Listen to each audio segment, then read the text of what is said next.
The trading floor was chaos as alarms blared. Screens turned red, and billions vanished in minutes. Jonathan Hale gripped his phone, his knuckles white as he said, "This isn't possible, the numbers can't be real." His trusted partner, Michael Rhodes, avoided his gaze, his silence more damning than any words. Across the floor, Emma Carter, the firm's loyal analyst, shouted updates, her voice trembling with fear. Headlines flashed across the tickers, painting Hale's empire as the next casualty of a collapsing market. In a boardroom upstairs, Richard Cole, the ruthless investor, watched the collapse with unnerving calm. He muttered, "This is the price of weakness." Jonathan's chest tightened as betrayal, loss, and disbelief crashed upon him. The billion-dollar deal that promised greatness was instead unraveling into ruin, and the clock had just started ticking on his downfall. Jonathan sat in his private office overlooking the city, but the skyline that once symbolized triumph now looked like a tombstone.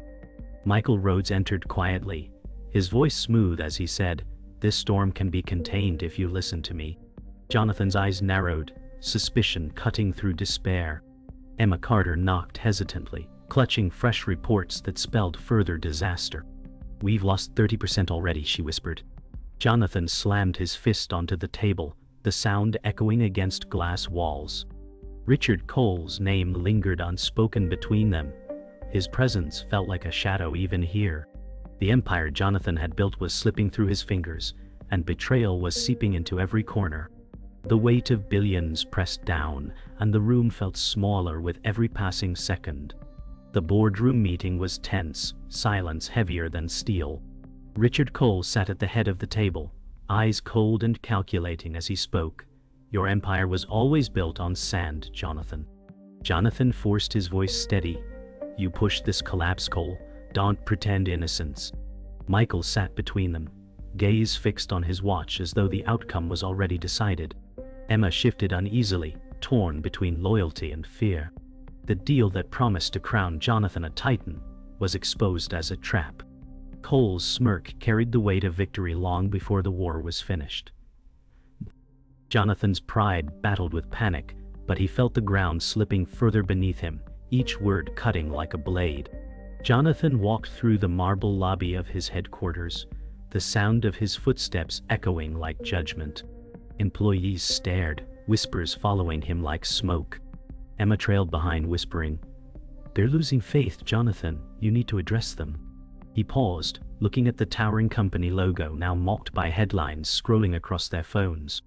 Michael stood by the elevators, face unreadable, offering only, "Perception is power, and right now, yours is gone." Jonathan tightened his grip on his briefcase, forcing composure as cameras outside flashed, waiting for a statement. The empire once feared was now pitied, and his reflection in the marble floor looked more like a ghost than a leader.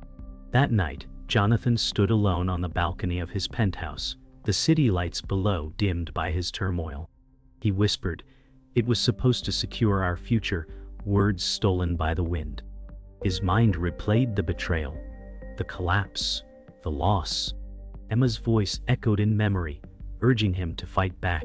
Michael's silence lingered, heavier than any accusation. Richard Cole's smirk haunted him like a phantom, his control absolute. Jonathan's phone buzzed with messages from journalists, creditors, vultures circling the carcass of his empire.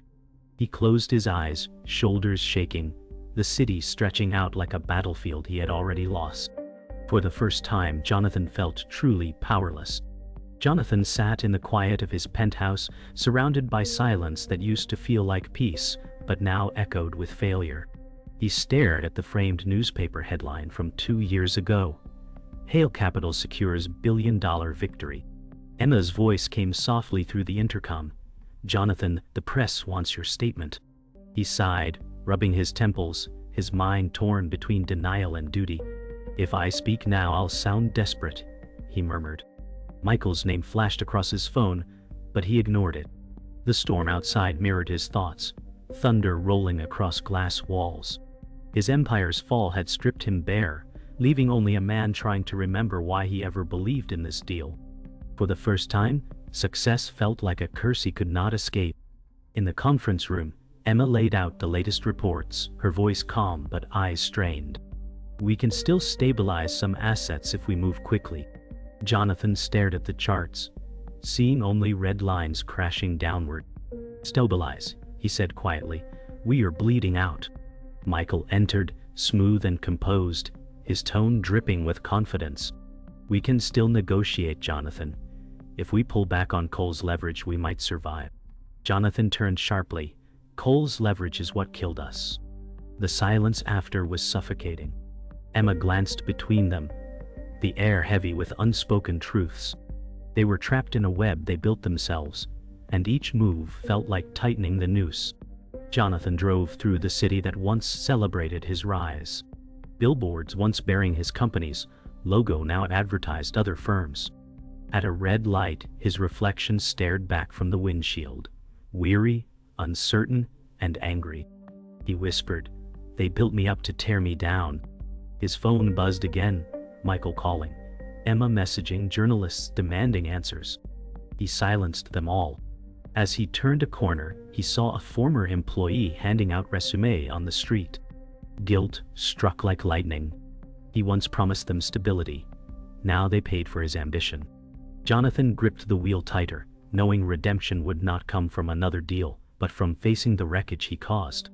Back in the office, Jonathan sat across from Emma, papers spread like wounds across the desk.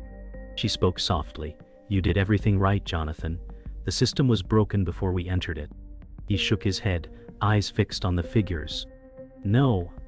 I ignored the signs. I thought I could bend the market to my will." Emma hesitated, then asked, "What will you do now?" His jaw tightened. "Find out who turned this against us." The anger behind his calm words sent a chill through the room. For the first time, the fire in his eyes wasn't ambition. It was vengeance, burning steady beneath the ruin. That evening, Jonathan visited a quiet bar he once celebrated victories in. The bartender recognized him, but said nothing.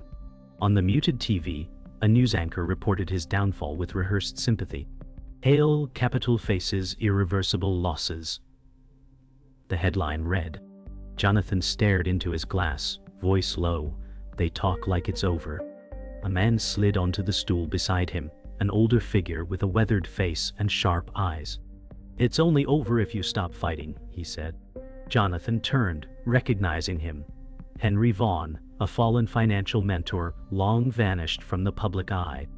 Hope and caution flickered in Jonathan's expression. Perhaps in ruin, he had found an unlikely guide. The rain hadn't stopped since the collapse began, and neither had Jonathan's search for answers. Inside his dim office, spreadsheets glowed across the table like crime scene evidence. Emma entered quietly, holding a folder. "You need to see this," she said, placing it before him. Inside were transfer logs, millions funneled out of the company days before the crash. Jonathan frowned. "Who signed these?" Her hesitation answered before her words did. "Michael." The name hit harder than any loss. Jonathan's breath caught, the betrayal slicing through him. "He was supposed to save this place," he whispered. Outside, thunder cracked as if echoing his rage. For the first time, Jonathan realized the storm wasn't external, it was inside his walls all along. Jonathan stormed into the empty conference room, his reflection fractured in the mirrored walls. Michael entered moments later, adjusting his cufflinks as though nothing had changed. "You moved funds without authorization," Jonathan said, voice steady but shaking beneath the surface. Michael smirked faintly. "I made sure we didn't drown completely." Jonathan's fists clenched. "You sold us out." Silence settled like fog. Michael leaned forward, voice low. "Sometimes, survival means betrayal." The words hung heavy. Jonathan realized the empire's fall wasn't fate. It was engineered. Every number, every deal, every decision had been part of a larger game he never controlled. The next morning, Jonathan met Henry Vaughn in a quiet park far from the city's eyes. Pigeons scattered as Henry tossed breadcrumbs absently. "You trusted the wrong man," Henry said, his tone heavy with memory. Jonathan sat beside him, the chill biting through his coat. He was like family, he replied. Henry's gaze hardened. Family doesn't siphon your future.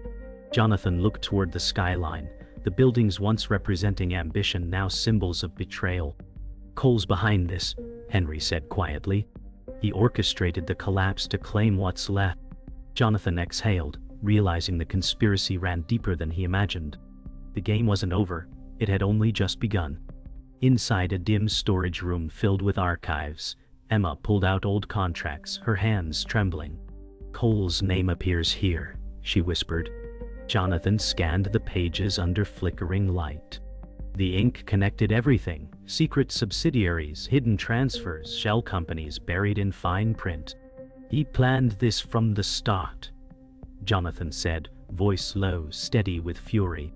Emma glanced up. We can expose him. Jonathan shook his head. Not yet. He still holds the cards. The flicker of the bulb mirrored their uncertainty. Every revelation deepened the trap. But Jonathan's eyes burned now not with despair, with purpose. If Cole had written the game, Jonathan was about to change the rules. That night, Jonathan sat before his laptop, the room lit only by the glow of financial data and secret files. Henry's words echoed, "Survival means understanding your enemy." Jonathan traced digital trails that led to Cole's offshore accounts. Each discovery tightened the knot around his former investor. But then he paused. A familiar signature appeared on one of the transfers. Emma's. His breath froze. Doubt clawed at him. Could she have known? Could she have been part of this? The Empire's collapse now felt like a labyrinth of betrayal with no clear exit. Jonathan leaned back, eyes hollow, realizing trust was now his most dangerous investment. The city lay wrapped in fog as Jonathan met Henry in a rooftop cafe away from curious eyes. Henry slid a flash drive across the table, his expression grave. Inside is everything Cole hid from the regulators, he said.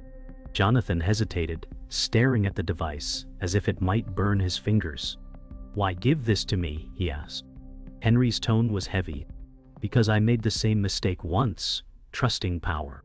Jonathan pocketed it slowly. And what's the cost? Henry's weary smile offered no comfort. The truth always demands payment. As Jonathan gazed across the skyline, realization dawned. Cole hadn't just destroyed his company. He had built Jonathan's rise to ensure his eventual fall. Back in his apartment, Jonathan plugged the flash drive into his laptop. Screens filled with offshore accounts, encrypted emails, and hidden partnerships. Cole's empire stretched across continents, each file exposing another lie. But then Jonathan froze. Emma's name appeared in the correspondence. His heart pounded. The messages revealed late-night exchanges, confidential data she'd sent without his knowledge. He whispered, "No, not her." Every betrayal had led him here, but this one cut deepest. He leaned back, staring at the ceiling as the truth tightened its grip. The woman he trusted most had been part of the machinery that dismantled his world. When Emma arrived at the office, Jonathan was waiting. The folder lay open before him. "Why?" he asked quietly, eyes fixed on her. She froze, color draining from her face. "I didn't betray you," she said quickly. "I was trying to protect you." Jonathan rose slowly, anger restrained. "You leaked data to Cole's men." Her voice broke. "They threatened my family. I thought I could limit the damage." The weight of her words crushed the air between them. Jonathan turned toward the window, fists clenched. "You gave him everything." Her tears fell silently. The room seemed smaller now, caged by the ghosts of trust. Jonathan sat alone in the boardroom that night, city lights flickering beyond. Henry's voice on the phone was steady. "You know what must be done." Jonathan stared at the contract spread before him. Cole's empire mapped out like a battlefield. "If I expose him, he'll destroy what's left of me."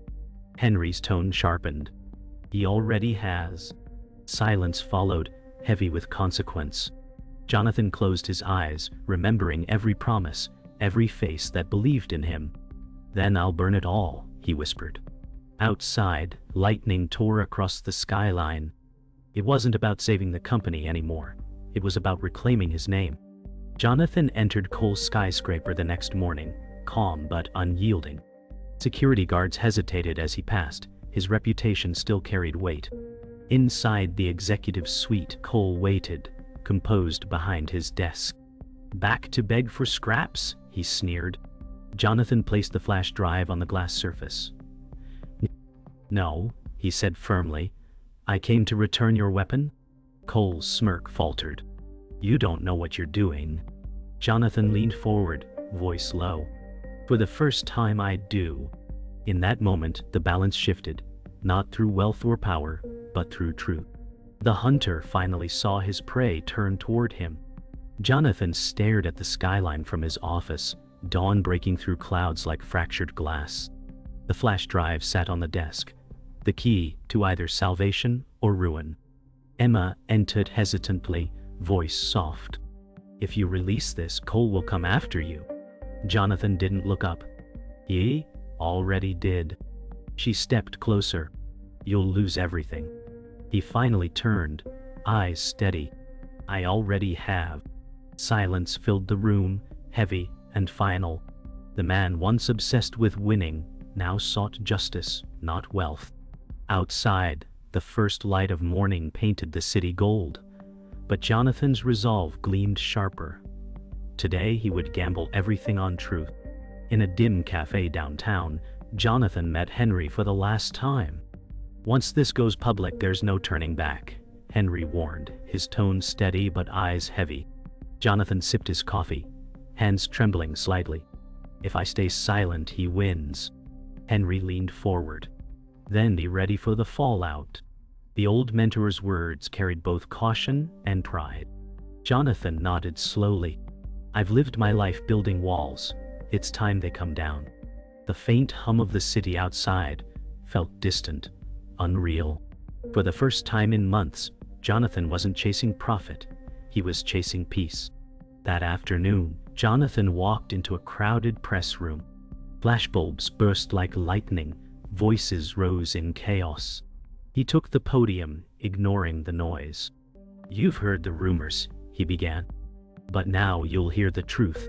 Gasps filled the air as he revealed the documents, transfers, accounts, names. Cole orchestrated this collapse. My company was the pawn. Reporters shouted questions, cameras clicking relentlessly. "This is bigger than me," he said, voice steady. "It's about every investor, every worker crushed under greed." As he stepped back, flashes flared brighter. The man once blamed for the fall had turned his shame into a weapon. Cole's reaction came swiftly. From his towering office, he watched the broadcast in silence. Papers flew as he hurled a glass against the wall.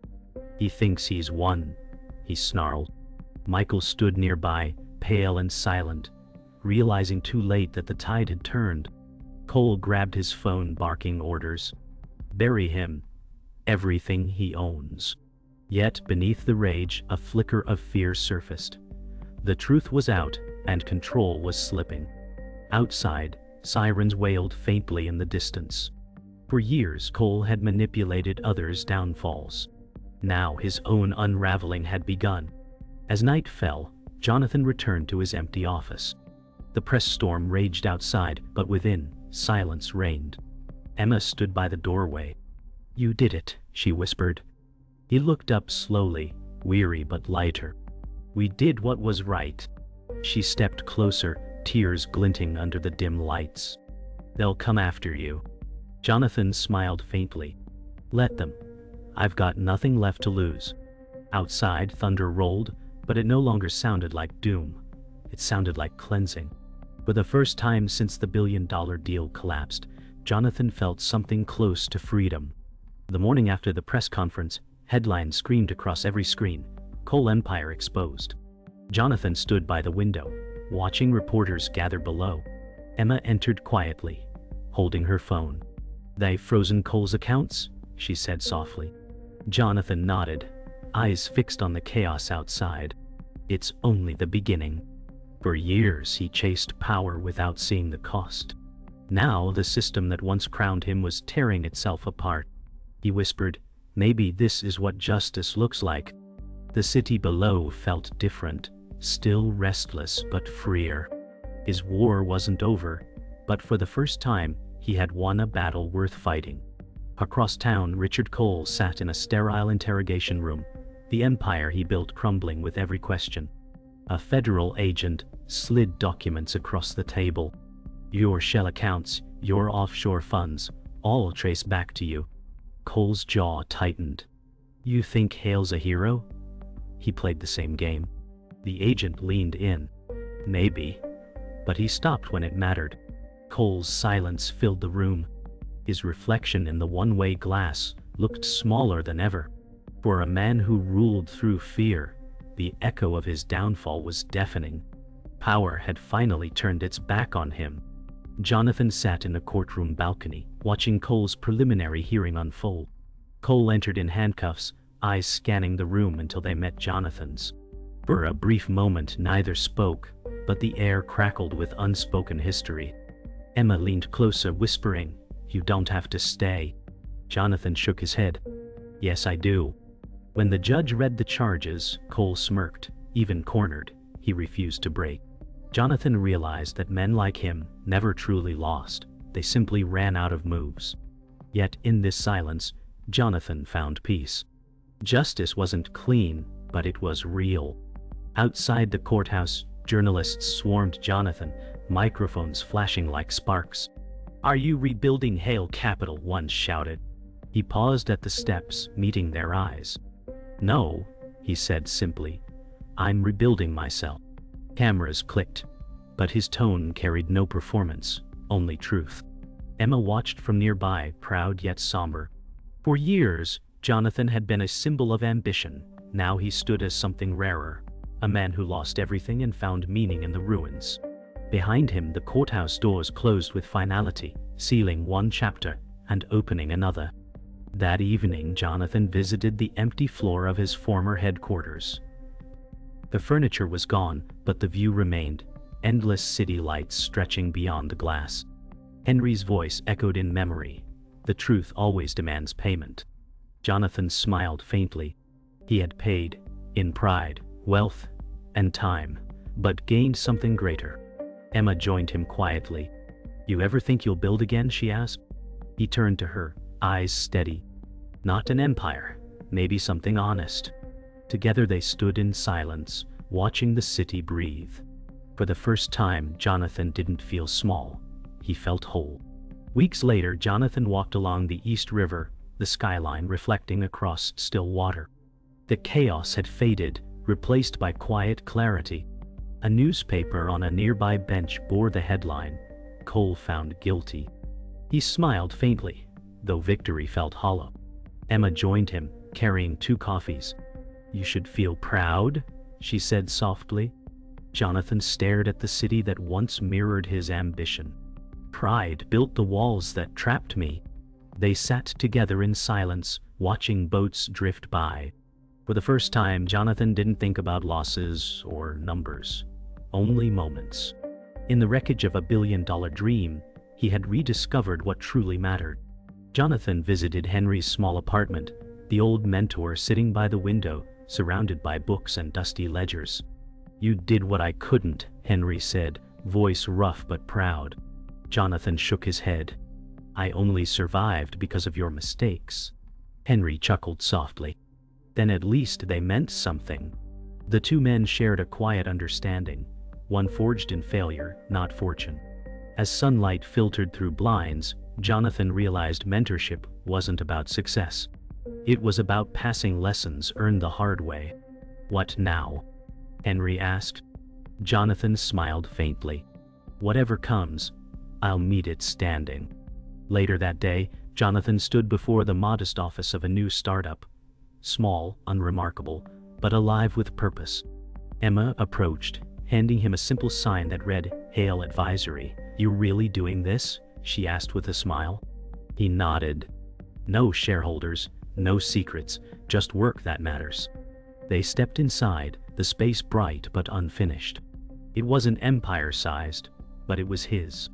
"Feels right," Emma whispered. Jonathan placed the sign on the wall, exhaling deeply. The world had taken everything, yet somehow given him back his soul. At dusk, Jonathan visited the rooftop of his old building, now vacant, the skyline glowing beneath streaks of fading gold. He whispered, "Everything starts and ends here." The wind carried the city's hum, a reminder that life moves on, even after collapse. Emma's voice echoed from below, calling him back. He took one last look at the horizon. Once a battlefield, now a lesson. The billion-dollar deal had gone south, but his compass finally pointed north. With a final glance, he turned away from the skyline that once owned him. That night, Jonathan sat at his kitchen table, lights dim, pen in hand. He wrote a single line in his journal, "The greatest loss taught me the value of truth." Setting the pen down, he gazed through the window at the city lights, shimmering like distant stars. The phone buzzed with new messages, investors, reporters, but he ignored them. Emma's words from weeks ago echoed softly, "You did it." A quiet smile crossed his face. The world might remember the collapse, but he would remember the redemption. In silence, Jonathan Hale finally found peace.